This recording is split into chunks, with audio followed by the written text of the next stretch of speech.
Jordan Davis, man, he should be a little higher than this, to be fair.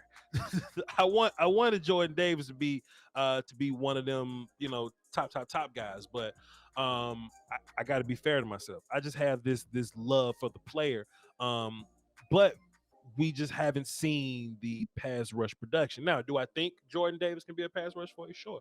Do I think Jordan Davis can play 3-tech for you sometimes? Absolutely. I just haven't seen it on film. You know what I mean? I've seen bits and pieces of it, but we haven't seen it consistently on film. And that's going to be another, variable that we go by once we go down this list a little bit more. Like we start talking about wide receivers, we start talking, about the later linebackers or whatever. It's going to come down to have I seen it from you on film. And we see the run stopping, we see space eating from Jordan Davis, and I'll draft Jordan Davis off that alone. Like if he never rushed the passer for us, I'll draft that dude alone for what he could do as a role player on his defense for Michael Parsons. But I just had to see, I just had to see some more from him. Go ahead, Will. No, I just love how you have the Georgia Bulldogs all just sandwiched right there. 15, 16, 17. That was an accident. And honestly, you low-key could have put another one there if you wanted to. If you didn't have Dean so high, it could have been like 14, 15, 16, 17. But, yeah, that's interesting. Sure.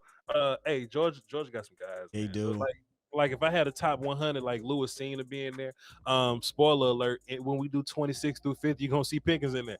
You know what I mean? So, yeah. That's Georgia crazy. You're talking about what? So right now you got 5 Georgia guys in the top 25. And then you could potentially, I don't know where you guys seen that, but potentially have 7 or 8 guys out of Georgia in the top 50. That's nuts. Actually, I just looked to confirm that Lewis Cine is my 44th guy. So, yeah. Yeah, we got guys, man. We got dudes. Are we going to talk about Georgia being one of the greatest teams or 10, 15, 20 years from now? Sure. 100%. I would love for there to be some type of simulation where we can build and have like a tournament. We could throw in some of them Bama teams, some of the Florida teams, the Miami teams that was in there. Like I feel like them old teams that they brag on. Oh, ESPNU, we're chronicling the 1970 Nebraska Cornhuskers. Like, bro, them cats ain't doing nothing with Joe Burrow's LSU team. You know what I mean? Like they got. I would just love to see what that simulation looks like. I would love to see it. Love to see it. It don't matter. Ain't none of them beating the 2000 or 2001 Hurricanes. So Hurricanes, yeah, that was a squad, bro. That was a squad, bro.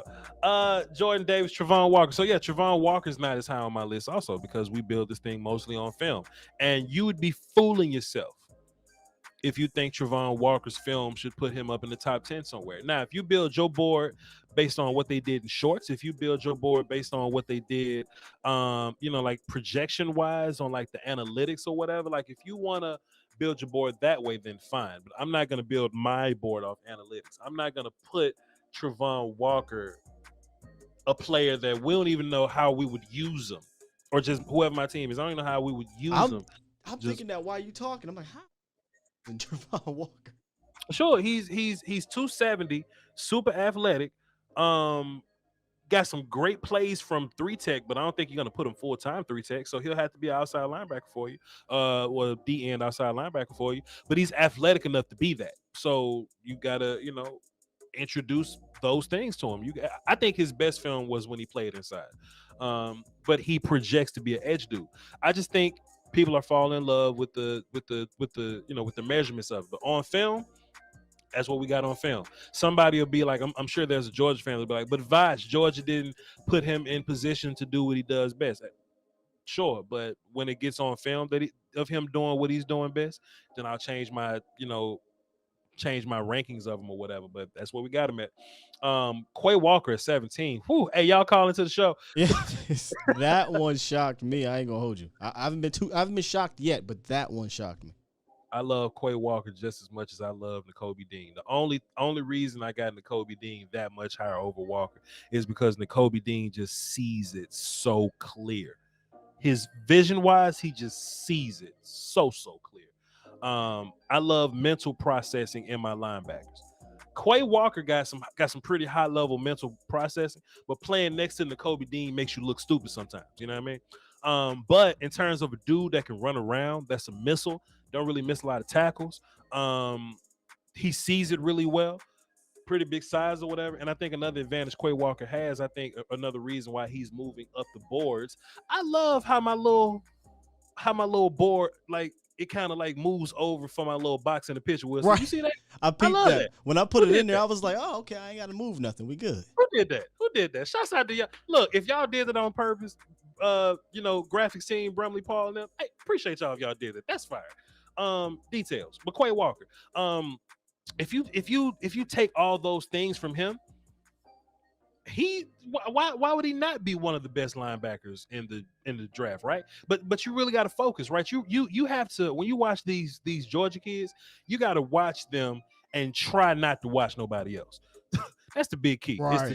Is try not to stumble across a Devontae Wyatt play or stumble across Channing Tindall or something like that.